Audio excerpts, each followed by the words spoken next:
সূরা feel আল্লাহ তাআলা আজ থেকে ১৫০০ বছর আগে নাজিল করেছেন। তয়রান আবাবিল, আবাবিল একটা বিমান, ওটা হচ্ছে জঙ্গি বিমান। কি বিমান? যুদ্ধ বিমান।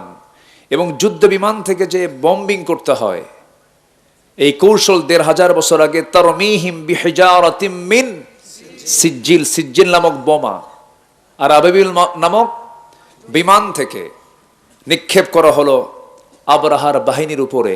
আজ থেকে ১৫০০ বছর আগে, আমার নবীর জন্মের ৫০ বছর আগে, এই যে যুদ্ধের কৌশল, বিমান হামলা, বিমান থেকে বম্বিং করা, আর রামিউ কুওয়াহ ফিহি বা'সুন শাদীদ ওয়া মানাফিউ লিন-নাস, সবকিছু কোন কিতাবে? এই কিতাবেই আছে। কিন্তু দুঃখজনক হলো সত্য, মুসলমান ওই দিকে নাই। মুসলমান আছে হলো রসুল নূর না মাটি।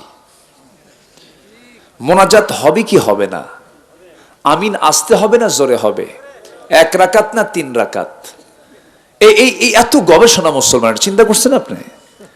আসল কাজে মুসলমান না গিয়ে যেখানে ফেরকা, যেখানে ফিতনা, যেখানে ভ্রাতৃত্বের সংকট তৈরি হবে, সেই জায়গায় মুসলমানদের গবেষণা কম না বেশি?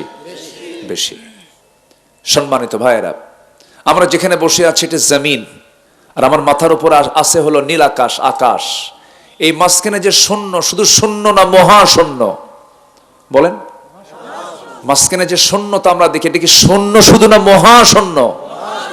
কেউ কি আকাশ ছুঁতে পেরেছে? কেন? একজন ছুঁয়েছেন, একজন গিয়েছেন, পৃথিবী থেকে একজন মানুষ আকাশ ছুঁয়েছেন। তিনি কে? মুহাম্মদুর রাসূলুল্লাহ। কিয়ামত পর্যন্ত কেউ আর ছুঁতে পারবে না, এটাও সত্য। এই আকাশ এবং জমিন এর মাঝখানে যে মহাশূন্যতা দেখছি, এটা ছিল না, এটা লাগানো ছিল। এই জমিন এবং আকাশ কি ছিল? লাগানো ছিল, একসাথে ছিল। এটাকে আধুনিক সায়েন্স বলছে বিগ ব্যাং। এই থিওরিটাকে বিগ ব্যাং থিওরি বলে।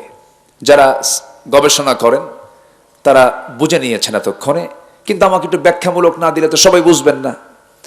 এই বিগ ব্যাং থিওরি হচ্ছে একটা আলোচিত প্রেজেন্ট ওয়ার্ল্ডের একটা থিওরি, অথচ সেই থিওরি অ্যাপ্লাই করার ১৫০০ বছর আগে আল্লাহ পাক এই থিওরি কোরআনে আগেই দিয়ে দিয়েছেন।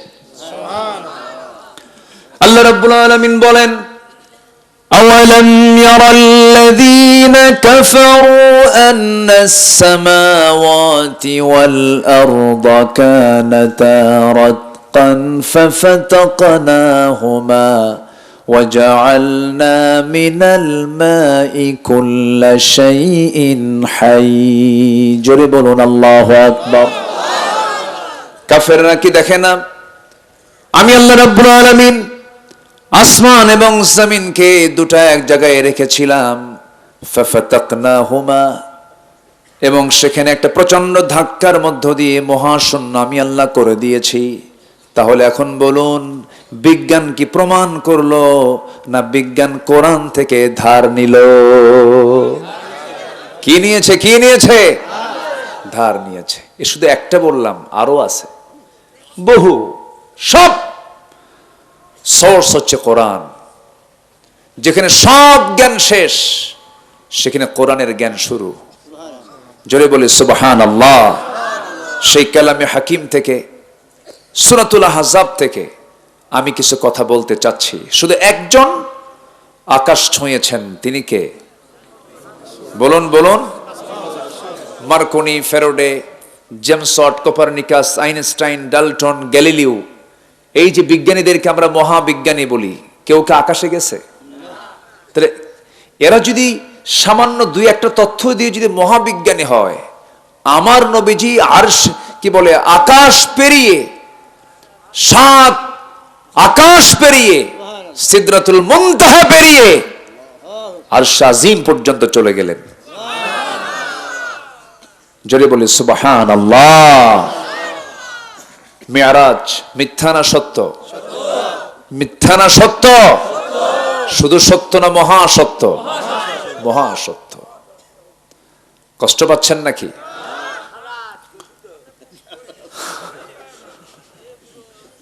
সম্মানিত ভাইয়েরা, খুব ভালো মানুষ আপনারা, আবেগ তো। এক চাচা তো আমার দেখতে না পেয়ে এখন ভাবলাম আল্লাহ ক্যামেরাম্যানকে লাথি মারে নাকি। মানে এটা কিন্তু প্রচন্ড ভালোবাসায়, কিন্তু হুজুরের দেখতে পারতেছি না। কথা ঠিকই আছে তো, ঠিকই আছে, কিন্তু বিষয়টা হলো একটু বুঝতে হয় সবারই যেন আমার কথায় যেন কেউ কষ্ট না পায়, এটাও খেয়াল করতে হবে। সম্মানিত ভাইরা, একটু আমার দিকে তাকান। আবার এটার কারণে আবার অনেকে দেখতে পাচ্ছেন না, ওই দেখেন। তাহলে এটা বাদ দিলে আমি ওয়াজ করবো কি দিয়ে? আমার দিকে তাকান। বালিশ দিলে এটাও তো উঠবে উপরের দিকে। আচ্ছা, যাই হোক, যেভাবে আসি আমরা বলি আলহামদুলিল্লাহ। 2018 সালে আমাকে ধরে নিয়ে গেল জেলখানায়। একটু থামেন, মানে জাস্ট এই কথাটা বলতেছি। ধরবো হ্যাঁ। তো আমারে নিয়ে গেল তো থানায় ওসি মহোদয় আমাকে বললেন, হুজুর আপনাকে দেখে আমার খুব খারাপ লাগতেছে, কিন্তু কি করব, ধরে আনলাম, উপরের চাপ, চাকরি বাঁচান তো ফরজ। আমি বললাম ইমান বাঁচান তো নফল।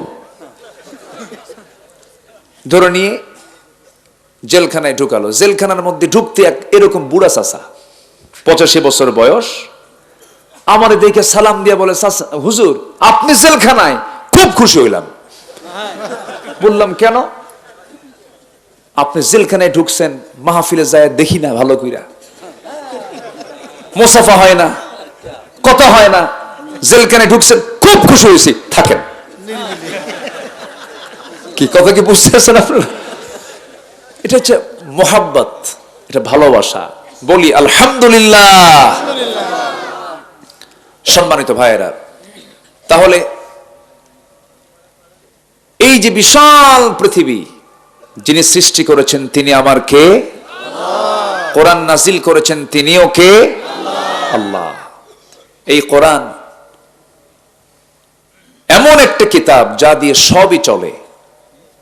নামাজ চলে, রোজা চলে, হজ চলে, যাকাত চলে, সবই চলে, কিন্তু কোরআন দিয়ে যে রাষ্ট্র চলতে পারে এটা অনেকে মানতে চান না। এইটা বড় রোগ। এটা কি ছোটখাটো রোগ না বড় রোগ? এখানে এসে একটু প্যাঁচ লাগায় না, এত আগের কোরআন কি এখন চলে? একটু প্যাঁচ লাগায়। এরকম বহু মুসলমান আমার দেশে কিন্তু আছে, আছে না নাই? আছে। কিন্তু কোরআন দিয়ে কি রাষ্ট্র চলতে পারে না? আসতে বলবেন না, পারে না?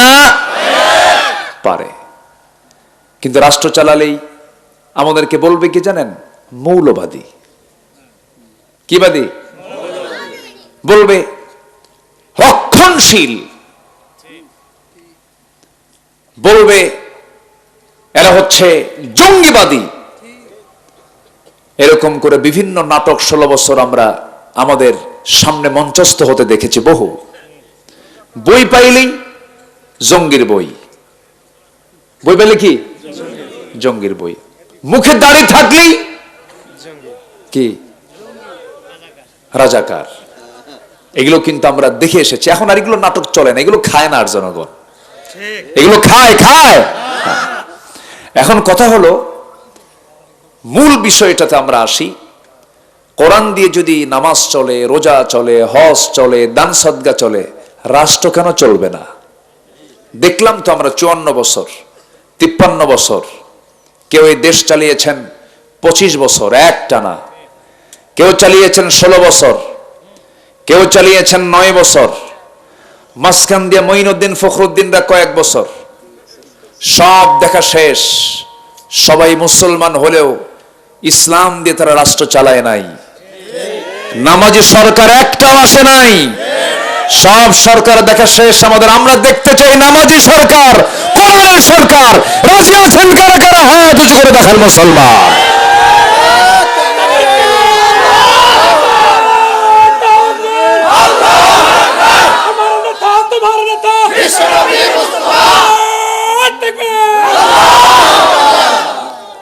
কবুল করুন, আল্লাহ কবুল করুন, আল্লাহ কবুল করুন। হবে, এই সবুজ ভূখণ্ডে কোরআনের রাজ কায়েম হবে ইনশাআল্লাহ। বলি এর কারণ আছে। আমি কেন বললাম? রক্ত ঝরেছে। রক্ত ঝরলে জমিনটা অনুর্বর হয় না উর্বর হয়? উর্বর হয়। যুবকরা যখন এতটুকু পেরেছে, সামনে আরেকটা ঝাঁকি মারলে হয়ে যাবে। কিন্তু এর আগে দরকার উন্নত চরিত্র। কি চরিত্র দরকার? উন্নত চরিত্র।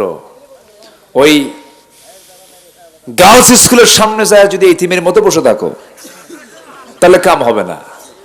নোংরামি বাদ দিতে হবে, চরিত্র সুন্দর করতে হবে, চরিত্র দেখতে হবে একজন ব্যক্তির কাছে। তিনি হচ্ছেন জনাবে মুহাম্মদুর রাসূলুল্লাহ। মুহাম্মদুর রাসূলুল্লাহ আমার নবীর চরিত্র হলো আমার আল্লাহর পক্ষ থেকে মনোনীত চরিত্র। এই চরিত্র ছাড়া কোন চরিত্রকে লালন করা যাবে না। আল্লাহ রাব্বুল আলামিন সূরাতুল আহজাবের 21 নম্বর আয়াতে বললেন, লাকাদ কানা লাকুম ফি রাসূলিল্লাহি উসওয়াতুন হাসানাতুন লিমান কানা ইয়ারজুল্লাহা ওয়াল ইয়াওমাল আখির ওয়া যাকারাল্লাহা কাসীরা। জোরে বলুন আল্লাহু আকবার। তোমাদের জন্য উত্তম আদর্শের বাস্তব নমুনা কেউ নন, একজন ব্যক্তি, মহান ব্যক্তি জনাবি মুহাম্মদুর রাসূলুল্লাহ সাল্লাল্লাহু আলাইহি সাল্লাম। তাকে তোমরা লালন করো, তার আদর্শকে তোমরা একমাত্র আদর্শ হিসেবে গ্রহণ করে নাও। মা আতাকুমুর রাসূলু ফাখুযুহু ওয়া মা নাহাকুম আনহু ফান্তাহু। যা নিয়ে এসেছেন রাসূল তা তোমরা ধরো, যা নিষেধ করেছেন রাসূল তা থেকে তোমরা নিজেকে গুটিয়ে রাখো। আমার বন্ধুগণ, সেই নবীজির চারিত্রিক সনদ পৃথিবীর কেউ দেয় নাই, দিয়েছেন একমাত্র কে? কে দিয়েছেন? আল্লাহ পাক। আল্লাহ রাব্বুল আলামিন নবীর শানে বলছেন, হে রাসূল, আপনাকে পাগল বলুক, জাদুঘর বলুক, গণক বলুক, রাষ্ট্রদ্রোহী বলুক, যে যা বলে বলুক, লেজ কাটা বলুক, আপনি এই সমস্ত কথায় কর্ণপাত করবেন না। আমি আপনাকে জানায় দিচ্ছি, ওয়া ইন্নাকা লাআলা খুলুকিন আযীম। জোরে বলুন আল্লাহু আকবার। নুন ওয়াল কলমি ওয়া মা ইয়াসতুরুনা মা আনতা বিনি'মাতি রাব্বিকা বিমাজনুন ওয়া ইন্না লাকা লাআজরান গায়রা মামনুন ওয়া ইন্নাকা লাআলা খুলুকিন আযীম। জোরে বলুন আল্লাহু আকবার। নবী আপনাকে যে যা বলে বলুক, আপনার মনক্ষুণ্ণ হওয়ার দরকার না। আমি আপনাকে ঘোষণা করছি, আপনি হলেন সুমহান চরিত্রের অধিকারী। সেই বিশাল চরিত্র থেকে কিছু কথা বলতে চাচ্ছি। সময় কি দেওয়া যাবে? দেওয়া যাচ্ছে তো? খুব বেশি সময় আমি নেব না। কই? ও আচ্ছা, কথা বলতে তো কষ্ট হয়। ঠিক আছে, হ্যাঁ আসো, তাড়াতাড়ি চলে আসো। হ্যাঁ জি, বসেন। সামনের কাতার পূরণ করুন, কাতার সোজা করুন। চেয়ারে বসেন একজন, জি বসে পড়েন। হ্যাঁ বসেন, ব্যাস। একটু পিছনে, ওই যে আবার ওরা আবার কখন চিল্লায় আবার বলা যায় না। আজকে চিল্লে চিল্লি শুরু হয়েছে তো। আচ্ছা, আমার দিকে তাকান। তাহলে চরিত্র খুঁজবো কয়জন লোকের মাঝে বলুন তো? বলেন কয়জন লোকের মাঝে? আমার নেতা কয়জন? বলুন কয়জন নেতা? তার নাম কি? মুহাম্মদ সাল্লাল্লাহু আলাইহি ওয়াসাল্লাম। নবী কি ছিলেন না বলেন? আল্লাহু আকবার। রাসূলের ইন্তেকাল হলো। ইন্তেকালের পর এক ইহুদি এসে মক্কায় একটা শোকের পরিবেশ, সবার চোখে পানি। রাসূল মারা গেছেন, কেউ কথা বলে না, সবার চোখে শুধু পানি আর পানি, কাঁদতেছেন সাহাবীরা। নতুন খেলাফত, প্রথম খলিফা সাইয়েদনা আবু বকর সিদ্দিক রাদিয়াল্লাহু আনহু তখন খেলাফতের দায়িত্ব সবেমাত্র নিয়েছেন। প্রথমে এসে প্রশ্ন করল, বেলাল বিন রাবাহকে বলে ফেললো, বেলাল বলতো নবীর চরিত্র কেমন ছিল? তিনি বললেন, বলতে পারবো না আমি। চলে গেল সাইয়েদনা আলীর কাছে। সাইয়েদনা আলী বললেন, আমি তোমার প্রশ্নের জবাব দেব কেমন চরিত্র ছিল, তার আগে একটা প্রশ্ন করব। কি প্রশ্ন? আচ্ছা বলো তো, এই যে আকাশ আছে, আকাশের মধ্যে কতগুলো তারকারাজি আছে, একটা একটা করে গুনে বলো দেখি। ইহুদি বলছে, এটা কি সম্ভব নাকি? এই মহাশূন্যে এত মখলুক আছে, আল্লাহর এত সৃষ্টি আছে, যার বর্ণনা করা আমার দ্বারা সম্ভব নয়, আমার ক্ষুদ্র মস্তিষ্কে বর্ণনা করা সম্ভব নয়। সঙ্গে সঙ্গে সাইয়েদনা আলী বললেন, এই আকাশ শুধু নয়, এই জমিন শুধু নয়, 7 সমুদ্র সহ গোটা আসমান জমিন, গোটা 7 আসমান জমিনকে মহান রব্বুল আলামিন কালিল বলেছেন, সামান্য বলেছেন। আর আমার নবীর চরিত্রকে সীমাহীন বলেছেন। সেই সীমাহীন চরিত্রের বর্ণনা আমি আলী তোমার সামনে কেমনে দেব? জোরে বলি সুবহানাল্লাহ। তিনি ছিলেন মহান চরিত্রের আধার। কোন শিল্পী তার শৈল্পিক সৌন্দর্য দিয়ে তার সৌন্দর্য শেষ করতে পারবে না। কোন লেখক লেখা দিয়ে লেখা শেষ করতে পারবে না। কোন কবি কবিতা দিয়ে তার কবিতার বর্ণনা, নবীজির বর্ণনা শেষ করতে পারবে না। তিনি হচ্ছেন এমন একটা চরিত্র, আমার আল্লাহ নিজের পরিচয় দিতে নিয়ে তিনি বলেছেন, যারা পারেন ঠোঁট মিলিয়ে বলুন আলহামদুলিল্লাহি রাব্বিল আলামিন। আর আমার আল্লাহর পরিচয় দিয়ে আমার আল্লাহ আমার নবীর পরিচয় জানিয়ে দিচ্ছেন, ওয়ামা আরসালনাকা ইল্লা রাহমাতাল লিল আলামিন। জোরে বলুন আল্লাহু আকবার। আমার আল্লাহ রব আর আমার নবী হচ্ছেন জগতের রহমত। জোরে বলে সুবহানাল্লাহ। কি সম্মান আল্লাহ পাক তাকে দান করেছেন। সেই নবীর শানে আমি সূরাতুল আহজাবের 45, 46, 47, 48 এই কয়েকটা আয়াতকে সামনে রেখে আমি কিছু কথা বলা শুরু করেছি। আল্লাহ পাক তার রাসূলকে যদি নাম ধরে ডাকেন, পৃথিবীর কারো কাছে কৈফিয়ত দেওয়া লাগবে? বড়কে জোরে বলেন। বড়কে ছোটকে নাম ধরে ডাকতে পারে না? বাবা তার ছেলেকে নাম ধরে ডাকতে পারে না? ছেলে একটু বেয়াদবি হয়, তাই না? বেয়াদবি হয়ে যায়। আমার আল্লাহ হচ্ছেন রব, আর না আমার নবী হচ্ছেন বান্দা এবং রাসূল। অথচ আল্লাহ তার আসন থেকে অন্যান্য নবীকে আল্লাহ পাক নাম ধরে ডেকেছেন, কিন্তু আমার রাসূলকে একটা বারের জন্য কোরআনে কোথাও নাম ধরে ডাকেন নাই। এটা জোরে বলি সুবহানাল্লাহ। যে নবীকে আল্লাহ নিজে নাম ধরে ডাকেন না, সম্মান দিয়ে কথা বলেন, আর সেই নবীর উপরে কম জুলুম 16 বছর গেছে। কি কথা কি বুঝতেছেন আপনারা? নবীর নামের উপরে কম জুলুম গেছে? বহুত জুলুম করেছে ওরা, বহু কিছু করেছে ওরা। কুকুরের মাথায় তারা টুপিও পড়েছিল, বলিনি তো ওইগুলো। যাই হোক, আমরা তাদের জন্য দোয়া করি, আল্লাহ তাদেরকে হেদায়েত দান করুক। জোরে বলে আমিন। যারা ওই চেতনার যারা আছেন, কি করব এটা, এই নারী ভুরি কি করব বলেন? এখানে রাখবো? আচ্ছা থাকুক, আল্লাহ ভরসা। যদি দেন, সাউন্ড তো ওখানে পাবে না, দেন না, কি আছে, একটু হেল্প করি আপনাদের, দেন, ঢুকায়। হ্যাঁ বাস থাক, হয়ে গেছে মাশাআল্লাহ। বলি আলহামদুলিল্লাহ। সবারই তো খুশি করতে হয়। আমরা তো মার ভূমিকায় থাকি, বোঝেন নাই?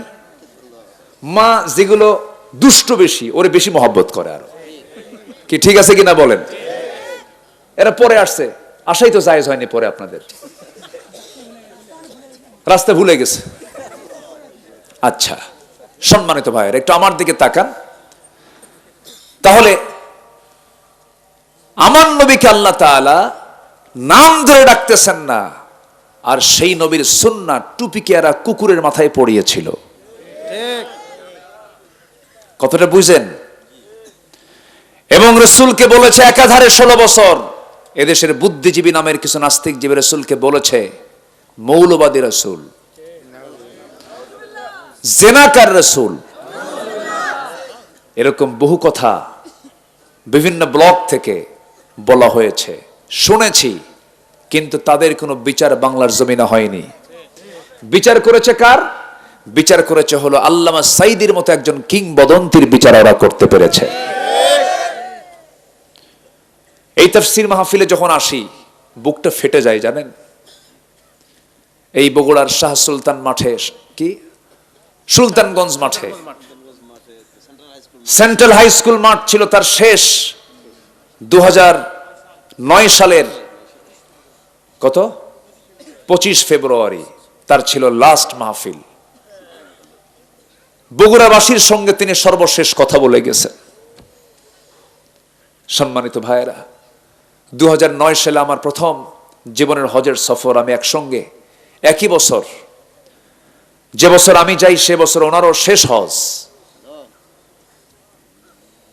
ওনাকে প্রশ্ন করা হলো, হুজুর আপনি দেশে ফিরবেন না, দেশে মামলা চলছে, আপনাকে গ্রেফতার করবে দেশে গেলেই।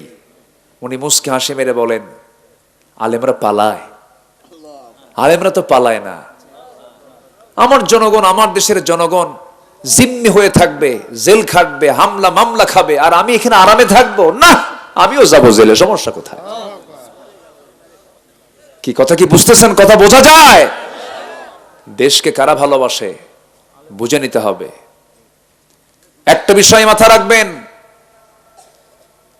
এই পৃথিবীর ভিতরে সবচাইতে শ্রেষ্ঠ তারাই যারা আলেম ওলামা। এটা আমার ফতোয়া নয়, এটা আমার কথা নয়। কার কথা?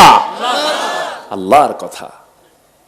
কিছু দুষ্ট তো থাকবেই, সব জায়গাতে কিছু দুষ্ট থাকে। নবীর নেতৃত্বে যদি মুনাফিক থাকে, আজকে আমাদের নেতৃত্বে মুনাফিক থাকবে না? থাকতেই পারে, কিন্তু এর মানে তো সবাইকে আপনি খারাপ বলতে পারবেন না। এরপরে উনি বললেন আমি দেশে ফিরব। দেশে ফিরেছেন, জেল খেটেছেন 13 বছর, ভালো করে খাইতে দেয়নি, 9 টাকার খাবার খেয়েছেন, বিছানাটা ছিল এবড়া থাবড়া, ঠান্ডা, 4 হাত বাই 5 হাত, একটা সেলের মধ্যে 13 বছর কেটেছে তার। জীবনের অবর্ণনীয় জুলুম নির্যাতন তাকে করা হয়েছে। রিমান্ডে নিয়ে হিন্দু পুলিশ দিয়ে থাপ্পড় মারা হয়েছে তার গালে। কম অত্যাচার করা হয়নি। আরে 2023 সালের 13ই আগস্ট একটা সুস্থ মানুষ, একটা সবল মানুষ, কোনো অসুখ নাই তার, জটিল কোনো সমস্যাও নাই, বয়স হয়ে গেছে, হাঁটুতে ব্যথা, বলা হলো হুজুর আপনি তো অসুস্থ, চলেন হসপিটালে যাই। আমি অসুস্থ আমি তো নিজেই জানি না। জোর করে ধরে নিয়ে জেলখানায়, ভালোই ছিলেন, জেলখানাতে মানুষ ভালো থাকে না, ভালোই ছিলেন, ওখানেই থাকুক না, ওদের মায়া দেওয়া হলো না, মায়া দেওয়া হলো না।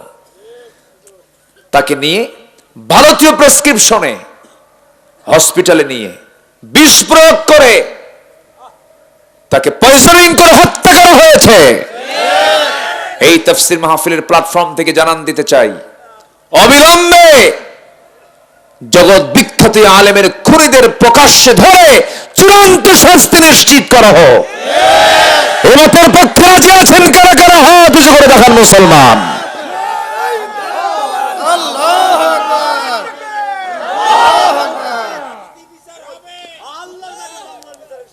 আল্লাহ কবুল করুন, জোরে বলে আমিন।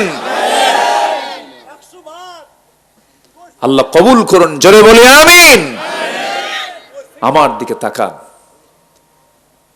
আল্লাহকে বিচার করেন না? বিচার করেন কিনা? বিচার করেন কিনা?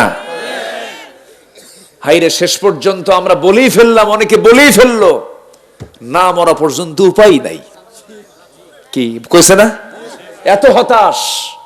আল্লাহ বললেন চিন্তা করো কেন, এমন একটা নিউজ দেব খুশিতে আত্মহারা হয়ে যাবা। সুবহানাল্লাহ বলবেন না? জোরে বলি সুবহানাল্লাহ। আল্লাহ পারেন না? পারেন। এরা ছিল 16 বছর, আর ফেরাউন বেঁচে ছিল হলো 1600 বছর। সংখ্যার যে মিল হলো কেমনে বুঝলাম না। সংখ্যার মিল আছে না নাই? আছে। চরিত্রেরও মিল আছে। ফেরাউনের একটাই দোষ ছিল, ও বলতো আমাকে জনগণ মানুক আর না মানুক ক্ষমতা ছাড়বো না। এদের রোগ কোনটা ছিল? রোগের মিল আছে না নাই? আছে না নাই? আছে। পতনের মিল? পতনের মিলও সে কিন্তু ভাবে নাই কখনো যে আমার এই অবস্থা হবে। ফেরাউনও কিন্তু ভাবে নাই কখনো সুবান খায় মরতে হবে, ভাবে নাই, কখনোই চিন্তা করে নাই সে। ফেরাউন তার ক্ষমতাকে পাকাপোক্ত করার জন্য নিজের বউকে পর্যন্ত হত্যা করেছে। কত বড় নরপশু ওটা, কত বড় পাশবিক কঠোর হৃদয়ের হতে পারে, বউকে হত্যা করে তার ক্ষমতা পাকা করেছে ফেরাউন। আসিয়া বলে, স্বামী কিছু বলবেন? কি শুনলাম তুমি নাকি মুসার দিন গ্রহণ করেন। না, মুসার দিন না তো, আল্লাহর দিন। সুবহানাল্লাহ বলবেন না? কি করবেন? কেটে ছাড়ো। আসিয়া বলেন, শোনেন, মরে যাব, ছাড়বো না। জোরে বলি সুবহানাল্লাহ। ফেরাউন কয়, আসিয়া আমি তোমার কোনো সম্মান কম দিছি? তুমি হচ্ছে ফার্স্ট লেডি অফ ইজিপ্ট, এই মিশরের তুমি হলো, আমার পরে তোমার জায়গা, আমি নাই, এরপরে তুমি, এরপরে তুমি খুশি না? উনি বললেন, আপনি এর চাইতে আরো কিছু দিবেন, আরো কিছু দেন, তবু আমি আমার আল্লাহকে ছাড়তে রাজি নই। জোরে বলি সুবহানাল্লাহ। ফেরাউন বলে ফেলল, আসিয়া তুমি কি জানো এটার ফলাফল কি হতে পারে? সংসারে চলে যাবে, তোমার জীবন চলে যাবে, সন্তানাদি চলে যাবে। মুস্কি হাসি মেরে বললেন, আমার স্বামী গো, আমি দুনিয়ার সব কিছু ছেড়ে দিতে রাজি আছি, পরিবার ছাড়বো, স্বামী ছাড়বো, সংসার ছাড়বো, সব ছাড়বো, কিন্তু আমার দিন ইসলাম থেকে আমি আসি এক চুল পরিমাণ নড়ব না। শেষ পর্যন্ত কি হলো? ফেরাউন জল্লাদ রেডি করে করাত তার সামনে হাজির করে কপালে লাগায় দিল।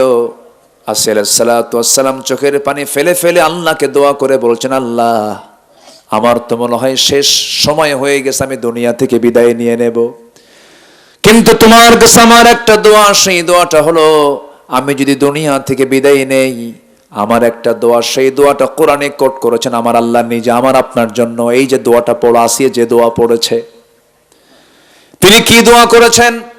রব্বি বিনিলি ইনদাকা বাইতান ফিল জান্নাতি ওয়া নাজ্জিনি মিন ফিরআউনা ওয়া আমালিহি।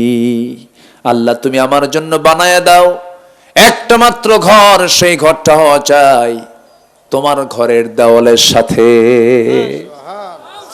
এবং তুমি ফেরাউন থেকে আমাকে বাঁচায়া দাও, আমি আর দুনিয়াতে থাকতে চাই না, আমি তোমার সঙ্গে জান্নাতে থাকতে চাই। আল্লাহ তুমি তোমার ঘরের সঙ্গে আমার একটা ঘর বানায় দিবা, ওয়ানাজ্জিনি মিন ফিরআউন ওয়া আমালিহি, এবং ফেরাউনের অপকর্ম থেকে আমাকে তুমি বাঁচায় দাও।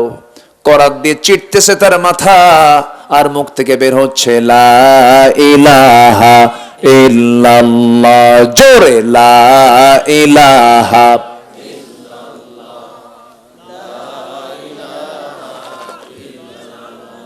আরো জোরে লা ইলাহা সুবহানাল্লাহ আলহামদুলিল্লাহ লা ইলাহা ইল্লাল্লাহু মুহাম্মাদুর